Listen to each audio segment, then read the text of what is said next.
Hi, this is Stu, and we're at the beautiful Purple Valley, and this time I'm here with Maria Boox, and good fortune for me because I've known Maria for quite a few years but never actually had the opportunity to interview her, so lots of questions have been bubbling in my mind. And first of all, Maria, I know you didn't actually come into Ashtanga necessarily straight away, or even the physical part of yoga straight away. You started with meditation, is that right? Yes, I started with meditation through some Buddhist monks from Sri Lanka in Stockholm many years back. And then I started in Thailand and Burma as well with meditation and some courses in inner harmony. And that's how my kind of journey on this path started. And what made you make the transition then from that meditation, which is not that uncommon? Quite a few people start with meditation first and then go to asana, doesn't it? It's more of a more recent development in ways where people are drawn in with the physical practice and then maybe do the other bits afterwards. So, but your practice reaches back, like 30 years or more, is that right? Yeah, that's right. Meditation a few years and a couple of years after I started with the asanas, but I started because I went to a theater school with physical movements from the Stanislavski method, where you're integrating your character in your body through a kind of a series of postures, which are, some of them are kind of picked up from yoga, but the focus is different, of course, but they are kind of similar in many ways. So I got interested in those kind of movements, and through a friend I got introduced to a teacher in Stockholm where I started both asanas and a lot of Kriya Yoga, Pranayama, and that whole set of working with your mind, I would say. It wasn't Ashtanga that you started with, did that come a little later? Yeah, Ashtanga I started in the 90s, like 93, first time I came in contact with it, and 96 I went to Pattabhi Jois. Yeah.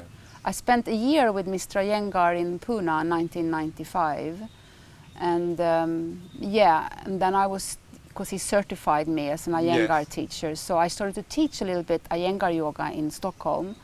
But quite soon after that, I came in contact with the Ashtanga Yoga, and I fell in love with the breath and the movement. Right. That was, And do you feel that even now that you maybe draw from some of that initial Iyengar training in how you teach the Ashtanga? Or was it so different that you keep it to the side? It's different and it's very similar. It's in both ways. There are two ways here. Yeah.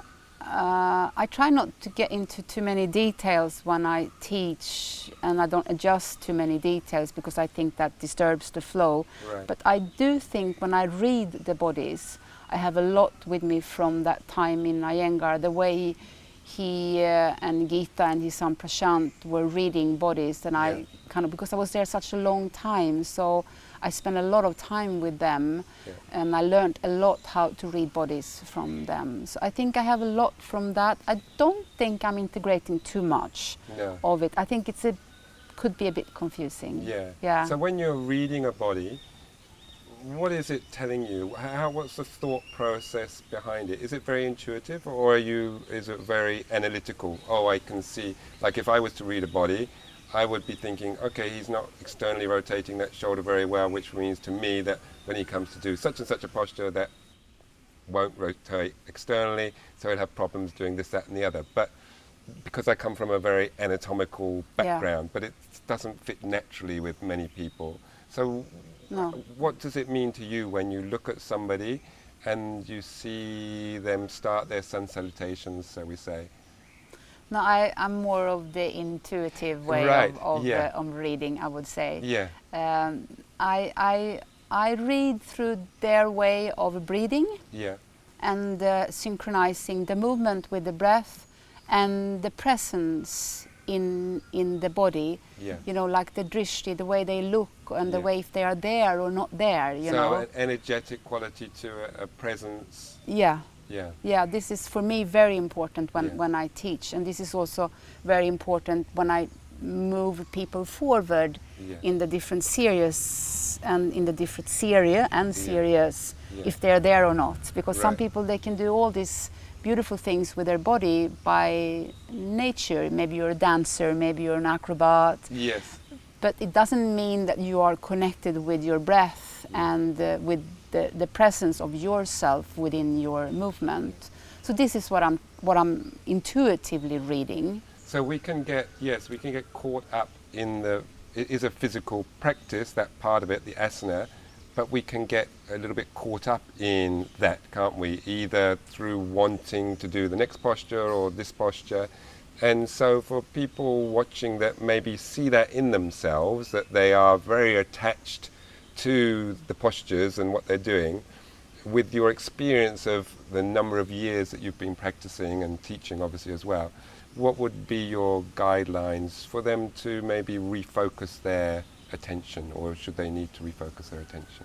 You mean if they are too attached to the body? Attached to their postures and attached to the postures. Body. You know what? I think that's for everyone's journey to go through those kind of desires and attachment, like raga, that you're really holding on to certain things, and you in your mind are projecting maybe that something would be more beautiful in your life, that if you get this or if you get that. Yes. And when you get the next posture, it might not be more beautiful because it's just another posture. Yeah. And I do think that everyone has their own journey in realizing that the posture are just a posture. Yeah. And as Guruji always said, that this is an internal practice, it's not a circus. Yeah. So even though there is so much joy and so much pleasure and so much to learn in every posture that you work with, but if you think or attach to the idea that that will bring you further to the goal of freedom that yoga is, then I think you will discover pain. Right. You know, sooner or later. Yeah. Yeah. Pain through pushing yourself too much. Yeah. Yes. And I think yourself even, that's part of all our learning experience, isn't it? I know you've suffered your own share of issues with the body. Yeah. And what happened first to you? It was something to do with the back, wasn't it? Yeah, I mean, those days we said slip disc, but now you say something else. Like the disc was kind of pushed forward through very intense backbending. Since I am a natural backbender, and from the beginning I didn't have that much muscles or stability, so I was pushing myself into deep ends of my body, and after a couple of years the discs weren't really capable of being inside anymore, so they were pushed kind of forward. Right. So I even had difficulties to walk, so I had to kind of start from the beginning. The doctors told me I would never be able to do yoga again. And so obviously you didn't listen to them, and where did you go from there? Because I think you feel that, okay, maybe yoga, or not necessarily yoga itself, but your own ego or not understanding correctly while practicing yoga caused the injuries in the first place. But then you also feel that you healed yourself through yoga as well. Yeah, I went to Rishikesh, and I went to the mountain in Himalaya, and I met these sadhus and teachers that were working with completely different way of the asana, very small movements. So I healed myself through very small movements with the asana. And then 1995 I came to Mr. Iyengar, and I stayed there for a year, and that's where I healed. And I was forbidden to do any backbending for like 2 or 3 years. And from that I learned a lot about my body and about healing. And then 1996, when I started the Ashtanga, I could again start to move into the backbending, even though I always had to be a bit careful with deeper postures, like Kapotasana in the second series has usually been quite an easy posture for me, but if I'm not working with it with the totally presence, I can feel that I'm getting some pain. Into the wrong place. Into the wrong place. So I have to be fully aware of where I am when I'm doing those kind of postures. And there's a big problem, isn't it, for people that are naturally pliable, shall we say, but don't have the strength. Yes. That it can take a while to realize that. Yes. And so what would be a good indication for people that are doing postures that are relying more on just their natural pliability rather than technique? How might they recognize that in themselves? Oh, you mean, how do they recognize that they need to work more on strength? Yes. Well, because if it's easy, sometimes you don't realize that, do you? No, and also there is the mind, and there are the desires coming up, wanting more and more, and but to do less, I would say. Let's say if I have a student that are that kind of body type, I try to work a lot with the primary series, with the strength and stability, to kind of bring that together before moving into more postures that you go deep with your spine and things like that. Yeah.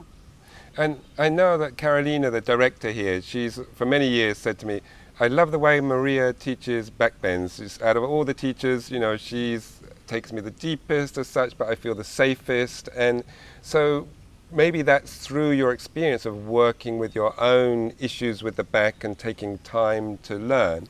So what is your approach to, how can we vocalize what it is that she's experiencing? What's going through your mind as you're doing a backbend with particular practitioners? Well, I mean, backbending is about opening up. Right. It's a heart opener.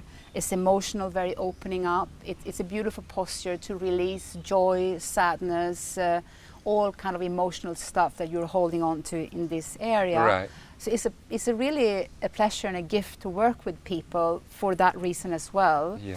But of course, with someone that has a very flexible spine and a lot of strength and stability, like Carolina, for example, you can take her very deep. So, right. And I'm taught, you know, when I was coming back doing backbendings again, that was with Guruji, and Guruji always taught me to go kind of deep, and he held me very kind of long with the head down and right. up. And so I think I have those memories within me, how he worked with me, with all that pain and suffering that I've been going through. And I had so much fear working with those postures. I remember I was always calling for Mama every time he was going to drop me down. Yeah. Mama! I was screaming Mama. So and the breath obviously went then? Yeah, so it did. But he walked me through that fear. And I think the way he worked with me taught me a lot about myself within that posture. And then I worked with, for so many years, I've been teaching people in different ways in backbending. So I think it's also by experience, learning and experience, that I also find it, I love to teach backbendings as well. It's one of my favorite It's one things. of your favorite things? Yes. And do you think it's because it was being such a journey for you in the backbends, or is it, as you say, this connection to the emotional areas? I think it's because, first of all, they came easy to me. Right. And then I had to let them go. Right. And that was suffering. Yeah. And then I worked myself back again in another way. And I think it's that journey from loving them and not being able to do them and missing them and suffer because I don't have them anymore, and then slowly coming back to them and understand what they really are about as well. I think it's that journey for me that's been giving me that depth of knowledge, that what they are for me. Yeah. Yeah. And what is your general feeling towards the fact, you know, it comes up quite often, and I suppose I also vocalize a little bit that, you know, the primary series is full of forward folding, some hip opening, and there's not really much back bending. Okay, we have our sun salutations, we have the up dog and a few other bits and pieces, but we can get stuck in that forward movement, forward folding, back of the body opening for particularly number of years if we're not very our bodies are not that pliable. Some teachers now are suggesting that, okay, it's okay for students after a couple of years to be introduced maybe to the first bits of the second series, which includes some of those camel posture and that sort of stuff, that's initiating a bit more backbending to try and create balance. How do you feel, or do you have a general feel towards that, or do you take it a student by student sort of basis? First of all, student by student, yes. Of course, and number two, maybe number one, I would say that there are plenty of backbending in primary series. So in every vinyasa there is backbending. And if you work your Urdhva Mukha, Shavasana, if you really work that posture, it's a deep backbending. And then you have the backbending in the end as well. And the thought is that you are supposed to be open and strong to be able to go and work with the second series posture without injuring yourself or getting the nervous system to be more kind of nervous. You know, so it's more excited. Yeah, it's many things there, but of course sometimes you do an exception if someone has been, you know, maybe doing primary series and you're really present there and everything looks healthy. Yeah. You have a good focus, breath is there. I mean, maybe you can't drop back. Yeah. I mean, that wasn't when Guruji was teaching. He took people forward without them being able to drop back. Yeah. So I do that sometimes. The precedence is there, so to speak. Yeah, but for me it's like the presence have to be there. It has to look healthy. Yeah. Because if you're driven by desires and you just want to do more backbending, for what? I mean, if you can't do the vinyasa correct, then you've got to work on that first, I think. Yeah. But it's also, as you say, it's student by student as well, so it's difficult to say like this is how it is. Yeah. Because it's always a little bit different to whom we are talking For about. each individual. Yes, Yeah. yes. And if we sort of move around your body, as far as it's not like there's a catalogue of injuries, but I know for so many people there's been knee issues to do with the yoga, and yourself also have experienced some knee stuff going on. Yeah. So can you tell me a little bit about what happened to your knees, why you felt it was, and how things are going now? I mean, my right knee, I'd taken away half of the meniscus some years back. And of course there was pain before that, but I didn't want to listen too much to the pain. So I pushed myself into different postures that you're not supposed to do. But, you know, as human being, driven by desires and wantings and all that. And I did. So one day the knee actually kind of fell apart, but it happened when I was dancing salsa in Brazil. So but it was so let's blame it on the salsa. Yeah, let's blame it on the salsa. But to be honest, to look back, it was because of all that, you know, the things, how I've been working with the knees. And I've been pushing myself a bit too much on that. Yeah. So now I'm dealing with the left knee as well, and the broken foot that was broken, now healed, but on the left side. So. Yeah. But now I'm modifying the postures, so I am not having any pain. That's the most important for me at this time. And I mean, there's a story in that, or a lesson in that for everybody, particularly those people that are starting yoga, aren't they? Particularly if you're young, sometimes the body feels, you know, like it's unbreakable, that you're invincible, but this practice goes on for many years, doesn't it? And it can take its toll if you're, as you say, not present or not listening. Yeah. I mean, you got to ask yourself, what is your intention with your practice? What is your motivation? And really, to be honest, and if your intention and motivation is to achieve a lot of postures, you know, well, it's fine. But after some time, maybe that will change for you as well. And you are not going to be able to achieve all these postures if you just kind of are driven by a desire, because then the body will suffer and you have to go back. Yeah, and you'll break it basically in the end, won't you? Yeah, because the human body it's breakable. Yeah. It's not a machine. And so you had the knee operation, and of course there's people that are out there that will be facing a similar sort of thing and thinking, maybe this is the end of my physical practice, you know, but obviously you're a case in point that it doesn't have to be. So how did you go about the first steps after the operation? There's not much movement available at the knee, is there? And so what did you go through by rehabilitating it? How did you start getting into your practice? I followed the doctors that I trusted. He gave me like how I should work with the knee the first week, the second week. Yeah. And I showed him my yoga practice. And he said, you can integrate this and this. So I started, so like in a month I was back into primary. Right. But of course I could not do like maybe holding like Ardha Bada. So not a bound. No. Yeah. I was and I am still very careful with how far I bend and hold. Yeah. If there is tension, I rather let go and do it more soft. Yeah. Yeah.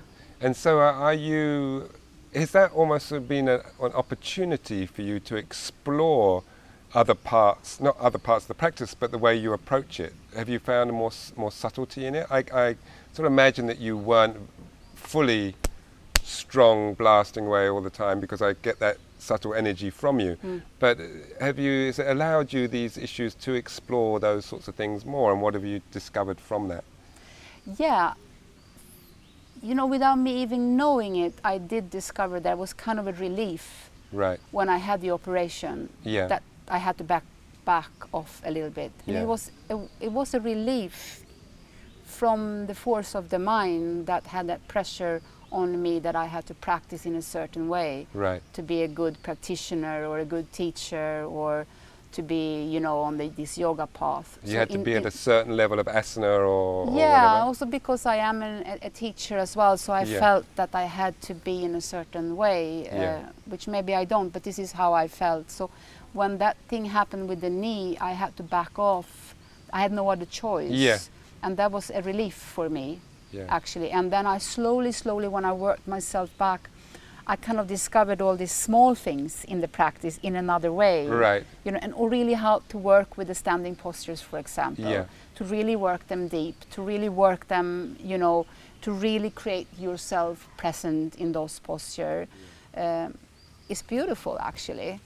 And to you know, to work there with yourself, with the breath, with the movement, with the body, to kind of become one there. And it was a relief for me, and it was a gift. It was almost like a do-over, a chance to revisit things and explore them a little bit deeper.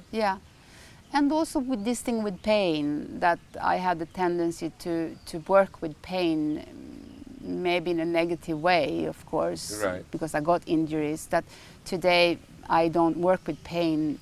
My approach towards pain is not the same as before. And so for students out there, you know, it's so difficult for people to, and I don't know why, to, you know, if you hold your hand over a gas flame and it's burning your fingers, then you take your hand out, and we all accept that. But people seem very willing to hang in a posture, still experiencing pain in the knee or the ankle, but staying in it. And do you think that is because there has been a philosophy somewhat in the past of, you know, pain is in your mind and this sort of business, and that you can overcome it? Or why do you think people are willing to suffer so much when we're really thinking of it as a therapeutic practice? I don't know about people in general. I mean, I have to be a bit careful there, but I think for me and people that I've spoken to that have realized, you know, that it's the play of the mind, it's the game of the mind, creating like a projection that, you know, if you work with pain and you go through changes in the physical body and you get more postures. I think it's all about the postures. I think it's about getting more postures. It's like this is the collecting thing. checkers in a game. And also the thing that I think many people have maybe unconsciously, that if you can do a posture perfectly, whatever perfectly is, or go to the end of the posture, you reached somewhere where you have not reached if you maybe do it half. And this I don't believe in. Because I do think everyone is doing the posture according to their own, you say conditions? There are individual bodies and bodies proportions and every posture is giving back to you what you can take back from it as well. So if you are driven by desires of learning a posture in a way so you get injuries, then you have to pay.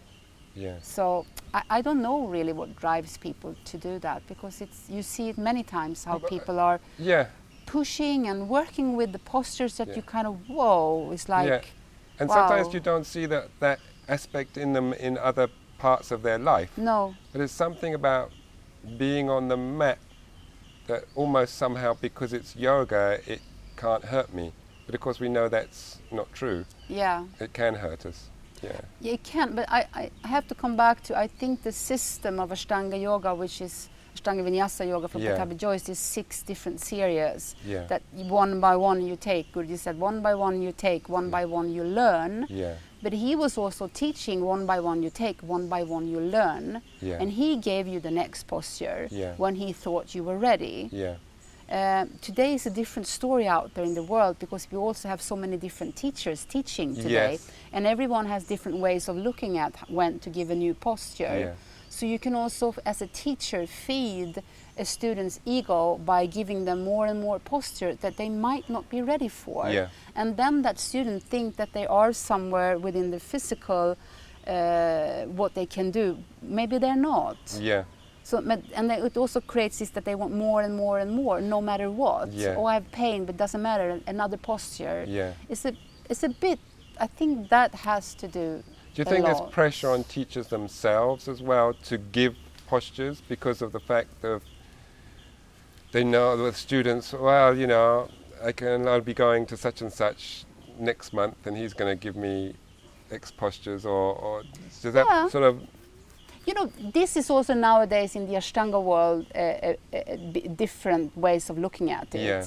And you have teachers saying that you do whatever you like, you're responsible for your own body and for your own postures, and you do what you think you're ready to do. Yeah. And then there are this other school, more coming from Pattabhi Jois, that Guruji, that, you know, one by one you learn, one by one you take, and the teacher is kind of giving the postures. Yeah.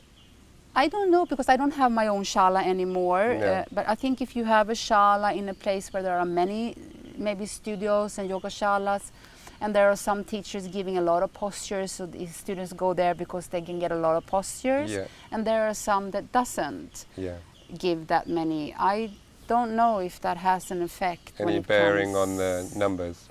I don't know. Yeah. I don't know. Hopefully not too much, maybe. Hopefully not too much. Yeah. I mean, there is in general an emphasis nowadays in the social media and that sort of stuff of, maybe that's what burns the fire, of people doing complicated postures in pretty locations, and that in ways sort of feeds this need, you think, of students to want to replicate those postures? Yeah, definitely. I think, you know, when you see all these beautiful postures in beautiful nature, in dramatic environment. On the side of a cliff, or, I mean, they look fantastic, don't they? Yeah, it looks fantastic. Yeah. It's beautiful almost all the time. Yeah. But what that picture doesn't tell is the years also that is behind that person's, mostly a lot of time has been put on the hard work on the mat to reach that body control that you can do postures like this. Yeah. So when you are not maybe an experienced practitioner, you don't know that, and you see these pictures and you think that either you think, wow, I want to do that. Yeah. Let me do that from the beginning, or this is I can't do yoga. This is not for me because I will never be able to do this. Yeah. So they think that is the yoga. Yeah. And that could be a little bit misunderstanding with all these beautiful pictures in the yoga world today. So they can portray a little bit the wrong message, the wrong emphasis of what you should be taking from it. You know, it's always like the beauty is in the eye of the seer. So it's the same here. Whoever looks at those pictures, whatever that brings into that person's mind, is what they are going to take with them from the picture. But of course, a picture like that will either attract you and think that this is yoga. Yeah. But it's not. No. This I have to say. And from your own experience, what are the things that you've gotten out of this 30 years plus practice that isn't just physical? I mean, yoga is a state of mind. Yeah. It's really a state of mind. It's your attitude towards your inner world and the outer world. How do you relate to yourself? How do you relate to other people? Where is your faith? What is your intention with your life in this lifetime? So if you are standing on a cliff in a beautiful position and you are totally present, your state of mind is calm. You don't want anything from that picture. Yeah. You are in the state of yoga. Yeah. But if you want fame, if you want people to look at you, then it's not the state of yoga, because in the state of yoga you don't want anything. You're free. Yeah. You're free from other people's admiration, other people's negative criticism. They come, they go, you know. It's like moksha, you're free. So I know that sometimes I've said that there is no goal in yoga. Yeah. There's no goal, like outside goal to achieve, but there is a goal to work towards, and that is freedom. To be free from mental slavery. Yeah. That is, you know, and if your mental part of yourself, if you are pushed by your mental part to practice, if you don't practice because you want to feel free, you practice because you want to achieve something, then something will happen. Something will happen. I mean, it's hard, isn't it? Because when you first start, unless you've come from some sort of physical background or are naturally pliable, you can be consumed with the sheer effort and difficulty of the practice. And it's very hard to think about anything else apart from what you're experiencing at that moment, that the backs of my legs are like singing, or that I can't breathe properly, or whatever. So how can we foster that feeling in the beginner that's coming to a practice, maybe even later in life, that the body has not been particularly yielding, and then they're presented with this physical practice? How can we foster those qualities that you're talking about right from the word go? As a teacher, I think to give them less physical in the beginning, to really work on the breath, and to talk about what yoga actually is from the beginning, without making it too complicated. Of course, you have to make it like easy and simple, because people usually come to yoga class because they want to work with the body. But if you give them like half primary serious the first time, what signals are you giving them? You know, what do you tell them as a teacher? You tell them that this is what it is. And that's going to be like a torture for most people. And they go home and they feel broken, and they don't want to go on the mat the next day. So, you know, you give them a little, like Guruji. In the beginning, he gave people sun salutation A. The next day, sun salutation B. And then slowly, day by day, he was building up. And, you know, there was this eagerness of wanting to get more, but not from like the ego, more from the eagerness. You know, you feel like hungry. Hungry for more. Yeah, in another way, you know, not because you feel you have to. I mean, the sutras, they don't mention the asanas so much, even though it's the third limb of the 8 limbs towards a yogic state of mind. There's only a couple of verses meant, and one is the stiram sukham asanam. That means, I mean, stira is to be comfortable, to be comfortable, stable, and sukha is happy. To be happy, to be joyful, to be alert in the posture. So if you are teaching people so they feel drained and suffering, then you are very far away from the teaching. But maybe you then, I don't know how attractive you will become as a teacher, because today students, they want to do so much. This is the trouble, isn't it? There is a need to achieve. It's not really there. We put these things on ourselves, don't we? But maybe it's to do with just the way society is at the moment, that it's measured by what you can do, and it's quite difficult to let go a lot of the time, isn't it? It is. But as a teacher, I think it's very important that you think about these things. And especially with beginners, that you have the chance there. I mean, Guruji, he loved to teach beginners, in my experience, how I remember it. And I have also a very soft spot just for beginners, because it's something special to be the one who is introducing someone into this beautiful science of life, you know, how to live your life. And you are the one helping them, giving them the first steps to walk. It's a gift. It's an honor. So I think as a teacher teaching beginners, that's an honor, and really to look within why and how and what you want to give these beginners that comes to you.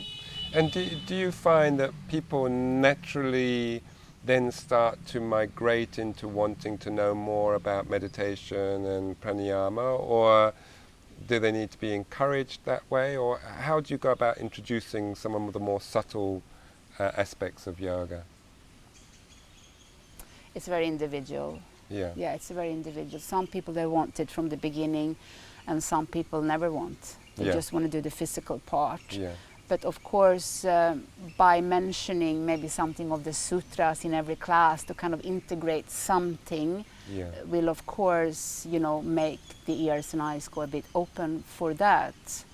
And if you have a workshop, of course, that's the possibility as well to really introduce the sutras and some pranayama as well, for you know, pranayama for beginners then, of course. Yeah. Because pranayama is also something very strong but very subtle to work with. So there you got to go very not slow. Not too bullish in that either. No. And as a woman that's now been practicing 30 years plus, do you feel that there's certain issues that are coming up in your body because of that you now want to take care of, or is it altering the way you're practicing at all? I mean, my injuries is one thing. I think it's more in my mind than my body so far. That how? You want to be kinder to yourself? Yeah, or? But I want to be, I am much kinder. I'm much more loving towards my body. I don't push my body at all in the same way as I did before. Yeah. I don't feel bad if I don't practice for a day or two like I did before. I can take a couple of days off and enjoy it. Yeah. And some days, most days like that. But there is also sometimes like a battle in the mind that, you know, the memory of how it was when I was really like very ambitious and that kind of, that sometimes I can miss that. But it's like at the moment, I don't really have it. Yeah. It might come back, but I'm very happy with my more softer, slower practice. I'm still practicing you know, primary series and second series, and sometimes a bit in third, but it's the attitudes is completely different for me now. And do you think, because I found with myself that when I hit 50, I thought to myself, oh, okay, now it's time to ease back. So, and whether that was just like a certain number in my own head, I was thinking, stop pushing, you know, be a bit kinder. And so then I started going easier on myself, and all of a sudden things started changing and going deeper again without really trying. But then of course that, if you're not careful, gets the whole fire burning again, and you think, oh, okay, so maybe now we start pushing again. Yeah. And so could you see that there would be the potential for, okay, you moving out of this kind of phase into being more not grasping, but just generally going again, or are you going to try and maintain this kind of position, which is much, of course, nice if we could start with that right from the word go? I don't know, Stuart, actually. I don't know. We'll see what the world has to offer. See. I do think that you know, if I go somewhere and I dedicate my time for the practice and maybe nothing else, and maybe I'll go like I don't know. At the moment I don't have desires for it. No, at the moment I don't. But I do need, for many reasons, to have a steady and stable practice. Yeah. It's like the foundation in my life. Like it's different today than 10 years ago. Yeah. I'm also practicing pranayama quite a lot, so that has also become something very strong in my life that is very important as well. And for a lot of people out there that are caught up maybe in the corporate world, that, you know, working 9 to 5, it's difficult to actually find the time always to practice, and also looking towards yoga to try and help them make sense of what they're doing in the rest of their life. What could you offer them as a way of sort of directing their focus as far as how they're looking at their yoga practice to help them with those other aspects of their life? Well, everyone can find 10 minutes a day. Yeah. Otherwise, you've got to look at your life. What? If you don't find 10, 15 minutes a day that you can give to yourself, then something isn't really right, right? You've got to look at the whole picture. And then you do a few sun salutation and you sit in Padmasana, Yoga Mudra Padmasana. You've done a practice. Yeah. Everyone can do that. That if you want. Yes. And then those days you have more time, you do more. And then count those times. Count those 10, 15 minutes. You know, many times when I have groups, I ask people, so how many times do you practice? Yes. How far have you come? Do you have any injuries? You know, things like that. Yeah. And then many times people say, oh, I practice 2 times a week, I practice.